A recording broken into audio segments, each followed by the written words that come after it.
I never thought I'd see the day when the dusty trails of Colorado's Front Range would mix with the cutthroat world of Silicon Valley wannabes. But that's exactly what happened at Rocky Ridge Tech. We were a startup born in a converted barn in Boulder, where the air smelled like pine and ambition. I was there from the start, back when it was just me, my old buddy Tom Harlan, and a couple of laptops plugged into a generator. Tom was the genius, the kind of guy who'd code through the night with nothing but black coffee and a view of the Rockies to keep him going. He built our core platform from scratch, a compliance automation tool that helped ranchers and small businesses navigate federal regs without breaking a sweat. It was solid, like the granite peaks outside our window. Tom wasn't just a coder, he was the heart of the operation. He'd grown up in a little town called Durango, herding cattle on his family's spread before trading boots for keyboards. His family was everything to him, his wife Sarah, their 2 kids, and that old ranch they'd poured their savings into. But Rocky Ridge Tech, that was his baby too. He set it up smart, through his own LLC, Harlan Innovations, licensing the code to the company on a yearly renewable basis. It was all above board, crystal clear in the founding docs. Keeps things fair, he'd say with that easy Western drawl. Like a handshake deal, but with teeth. Things were humming along until Emily Voss showed up. She was our new COO, fresh from a big outfit in Austin, Texas, with her power suits and that fake Southern charm that could curdle milk. Emily had a reputation for streamlining operations, which was code for slashing and burning anything that didn't fit her vision. She stormed in like a dust devil, declaring our setup outdated as a rotary phone. I remember that first board meeting in our glass-walled office overlooking the Flatirons. She slammed her almond milk latte down and pointed at Tom, who was scribbling notes in his worn leather journal. "We're hemorrhaging cash on relics like Tom here. Coding like it's the dial-up era," she barked. The new hires snickered. The CFO hid a grin. But Tom? He just kept writing, unflinching as a mountain lion. I caught his eye across the table. We'd been through thick and thin, late nights debugging while his kids slept in the next room, family barbecues where Sarah would tease us about our nerd talk. But Emily didn't see that. To her, Tom was dead weight, a holdover from the garage days. She started her purge, rebranding us as Frontier Compliance Solutions, all sleek logos and buzzwords like agile disruption. Tom's name got scrubbed from the internal wiki, his contributions buried under layers of her innovations. She even had the gall to call him honey in meetings, like he was some old-timer she pitied. The axe fell during a strategic alignment call. Emily leaned into the camera, her collagen-plumped smile not reaching her eyes. "Tom, We've reviewed your role. No alignment with our roadmap. Legal's confirmed, we own the code. honey, Time to ride off into the sunset." My gut twisted. Tom nodded once, muttered understood, and logged off. I called him right after, hearing the kids laughing in the background at the ranch. "They forgot the clause," he said quietly. "A clause 12C in the original agreement. All core IP stayed with Harlan Innovations, licensed annually." no autorrenewal. The last sign-off was over a year ago, buried in the shuffle of her reorg. I drove out to the ranch that night, the sun dipping behind the peaks in a blaze of orange.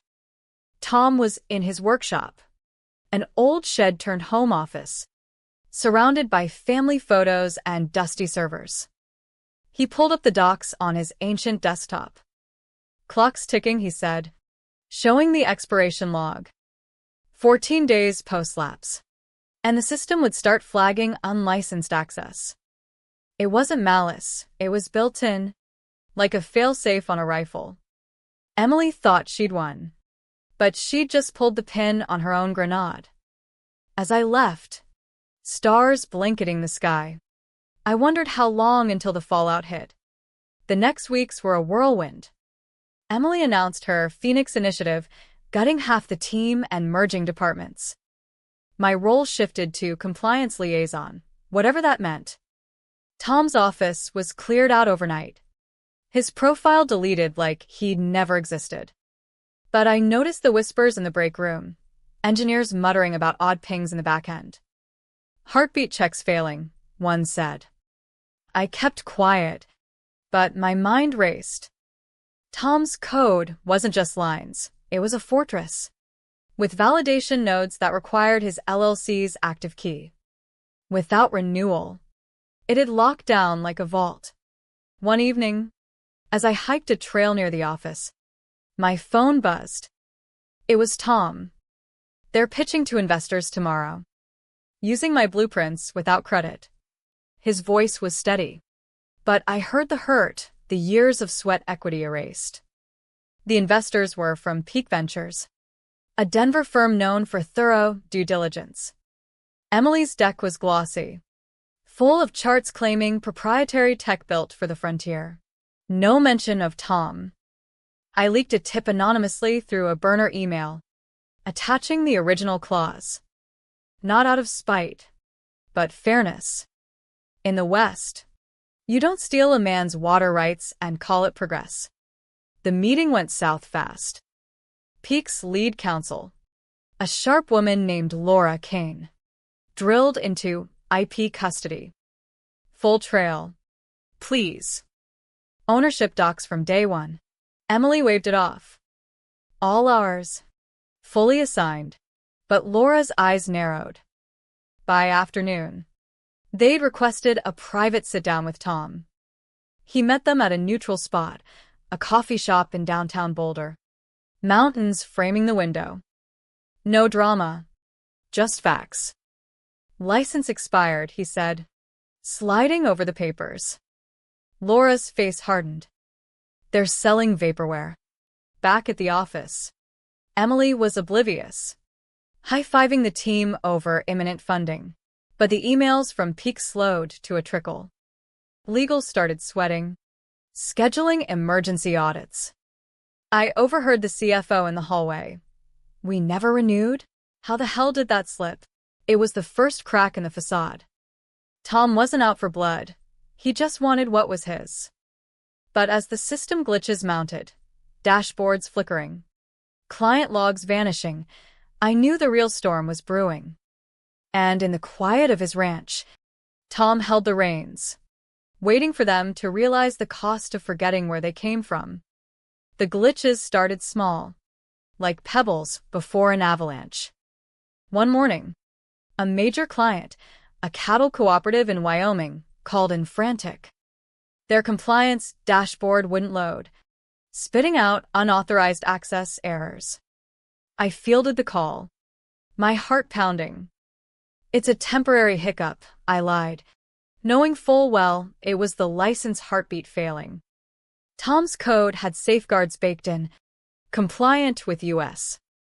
IP laws, ensuring no unlicensed use could persist. Emily dismissed it as user error, but by lunch, 3 more clients were howling. She called an all-hands in the conference room, her heels clicking like gunfire on the tile. Forward momentum. People, these are growing pains. But her eyes darted, and the CTO, a slick guy named Mike Ruiz from Seattle, looked like he'd swallowed a lemon. After the meeting, he pulled me aside. You were close to Tom. Any idea what's causing this? I shrugged. Maybe check the founding agreements. His face paled. That night, I met Tom at his ranch. Sarah had made chili. The kids running around with the dogs under the wide Colorado sky. They're scrambling, I told him. He nodded, staring at the horizon. I built it to last, not to break. But without the key, it's like a truck without gas. The next day, the outages escalated. Enterprise features locked up, triggering SLA penalties, fines we couldn't afford. Client threatened lawsuit? Citing data integrity breaches. Emily went into overdrive, forming task forces to reverse engineer the backend. We'll rebuild it better, she boasted in a company-wide email. But the engineers knew better. One confided in me over coffee. It's intertwined. Tom's architecture is like a root system under these mountains. Pull one, the whole thing slides. I watched Emily unravel. She started snapping at everyone. Her honey turning to venom. Rumors flew, board members whispering about IP oversights. Legal dug into the docs and hit pay dirt, the expired license, clear as day under Colorado contract law. No ambiguity. It required written renewal, notarized if needed. Mike confronted her in a closed-door meeting I eavesdropped on. We don't own it outright. It's licensed from Harlan Innovations. Emily's voice rose. Fix it. Retroactive assignment or whatever. But you can't retro a handshake gone bad. Tom got a formal letter from the company, delivered by courier to the ranch. It was polite legalese. We regret the oversight and seek immediate renegotiation. Your expertise is vital. He showed it to me over fence mending that weekend. Vital now. Huh. 3 months ago, I was obsolete. His tone wasn't bitter, just resigned. Sarah chimed in from the porch. They forgot family. Tom. This company's like kin. You build it with our sweat too. Peak Ventures pulled out quietly. No fanfare. Just a withdrawal notice citing unresolved IP concerns. The board panicked, calling an emergency session. Emily tried to spin it. We'll pivot to new investors. But the damage was done. System-wide failures hit prime time. News outlets in Denver picked up on tech turmoil at Frontier, speculating on internal sabotage. It wasn't that, it was negligence meeting reality. I drove the winding roads to the office, pondering the drama. This wasn't just business, it was personal. Tom's family had sacrificed late nights, missed school events for that code. Emily, with her corner office and expense account, treated it like a commodity. As alerts flooded my inbox, I texted Tom, "They're drowning." "What now?" His reply, "Let him swim a bit." Lessons stick when you're wet. By week's end, the board summoned Tom. He arrived in his pickup, flannel and all, contrasting their suits. They met in a neutral hotel in Boulder. Views of the peaks mocking their hubris. "We need the key," the chairman said bluntly. Tom laid out his terms, triple the licensing fee to cover losses, full credit as founder in all docs, and Emily's removal, no bad blood. Just accountability. "She needs to learn respect," he said. They balked at first, but with clients fleeing, they caved. Tom typed a command on his laptop, restoring access in under a minute. Heartbeats resumed. Dashboards lit up. But Emily fought back, storming the next meeting. "You can't sideload me like this." Tom met her gaze. "It's not revenge, Emily. It's restoration. You erased my name, now it's back." She was escorted out, her face a mask of shock. I felt a twinge of pity. She'd climbed far, but trampled folks along the way. As Tom left, he clapped my shoulder. "Family first, always. That's the real code." The office buzzed with relief, but undercurrents of change rippled. New policies on IP respect. Annual reviews mandatory. I hiked with Tom that weekend. The air crisp. "Think it'll stick?" I asked. He smiled faintly. "Hope so. Out here, you honor your word, or the land takes it back." With the system back online, the office felt like a ghost town after a gold rush, everyone relieved but wary. Emily's departure left a vacuum. The board appointed an interim COO. a level-headed woman from Cheyenne named Rita Hayes, who prioritized team harmony over slash and burn. But the real shift was in the air, like the calm after a thunderstorm in the Rockies. Tom's name was reinstated everywhere, on the website, in the Coder'S comments, even etched on a plaque in the lobby. It wasn't flashy, just honest acknowledgement. I visited the ranch more often, helping with chores while we talked shop. Tom's kids, little cowboys in training, idolized him. "Dad, fix the big computer," the youngest beamed. Sarah pulled me aside one day. "He could have burned it all down. You know. But he chose grace." That's when I saw the humanity in it. Tom wasn't vengeful, he was teaching. In the West, disputes get settled with words first, fists last, and always with an eye toward tomorrow. Back at work, whispers turned to lessons. Engineers started documenting everything meticulously, citing Tom's original work. Rita implemented founders' forums, where old-timers like me shared stories. It fostered a family feel, reminding folks we weren't just cogs in a machine. But not everyone bought in. Some of Emily's hires grumbled, calling it sentimental BS. One even leaked to a tech blog in Austin, framing it as cowboy justice gone wrong. The article went viral, painting Tom as a saboteur holding the company hostage. That hit home. Tom read it over breakfast, his jaw tightening. They still don't get it. It's not about power, it's law. Under U.S. copyright and contract statutes, his IP was ironclad, registered with the USPTO, compliant with Colorado's business codes. No gray areas. The lapse was their fault. Pure and simple. I urged him to respond, but he shook his head. Actions speak louder. Let the truth simmer. The blog stirred up old clients, some demanding audits. Rita called a town hall, inviting Tom as guest speaker. He stood there, unassuming in jeans and boots, facing a room of skeptical faces. "I didn't pull the plug to hurt anyone," he said. "I built this for stability, like a sturdy fence on the range. But fences need maintenance. You forgot that." And the herd scattered. Murmurs rippled. He shared the clause, projecting it on screen, clear, logical, no drama. Laws like gravity out here.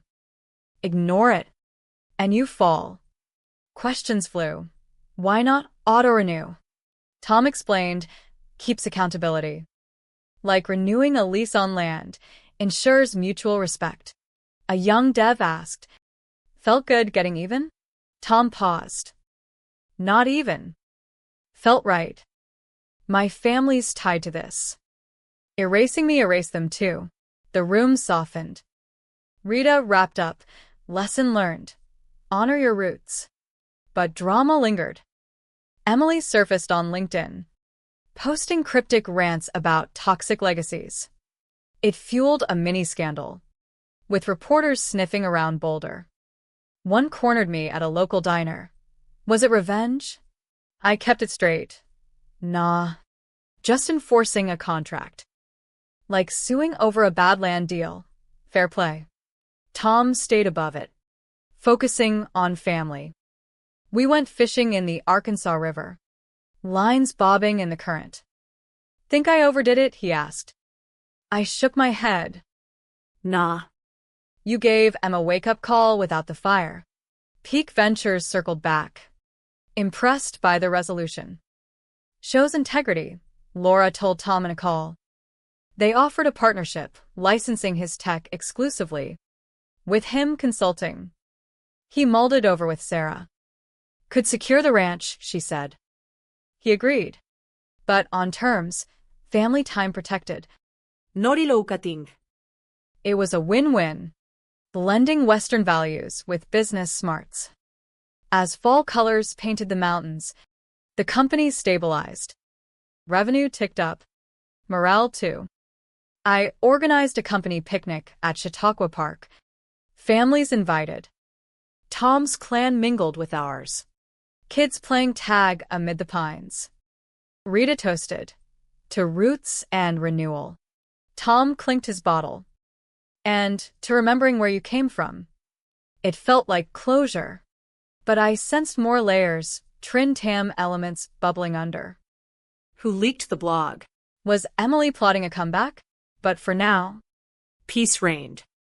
winter hit the Front Range like a freight train, blanketing Boulder in snow that muffled the office drama.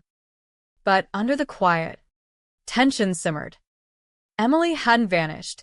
She started a consulting gig in Dallas, subtly bad-mouthing Frontier in industry circles.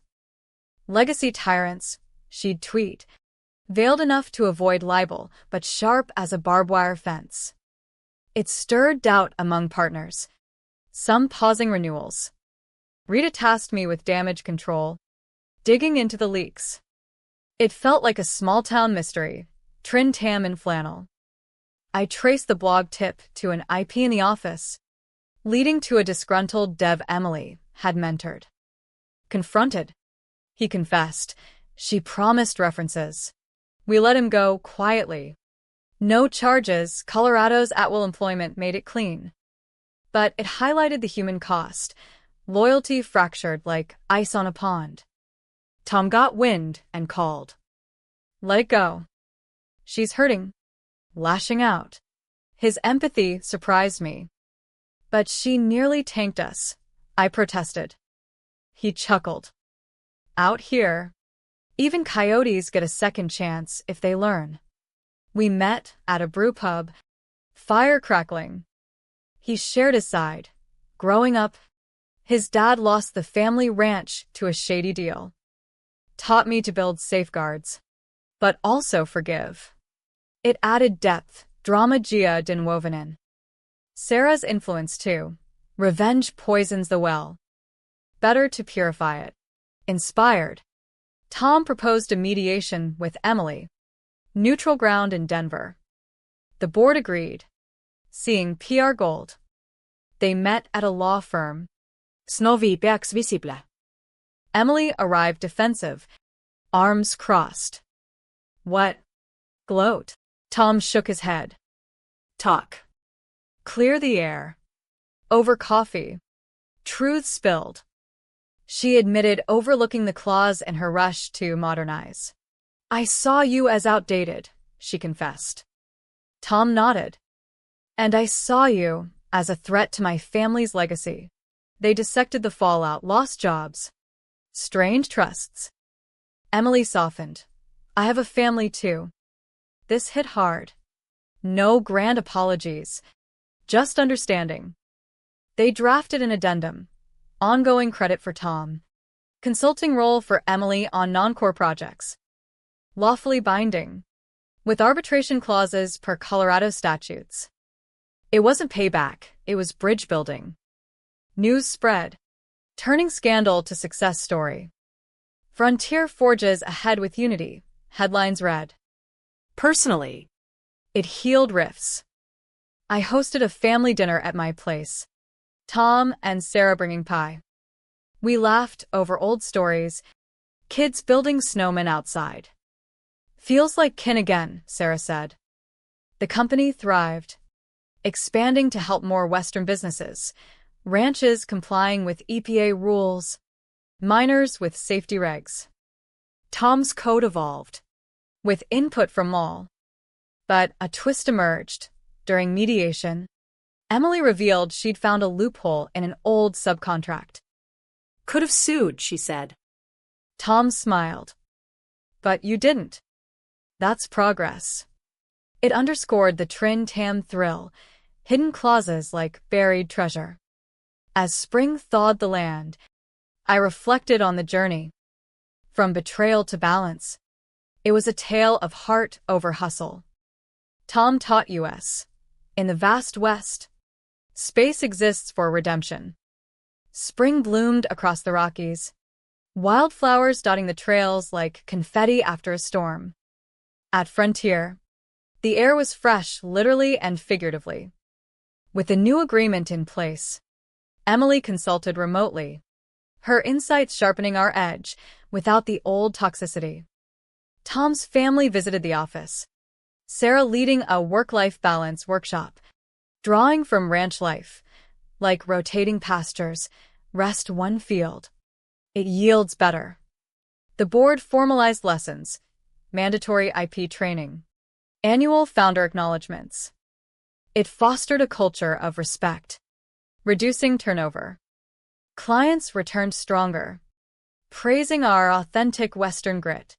Revenue climbed, funding a scholarship for local kids in tech, Tom's idea, honoring his roots.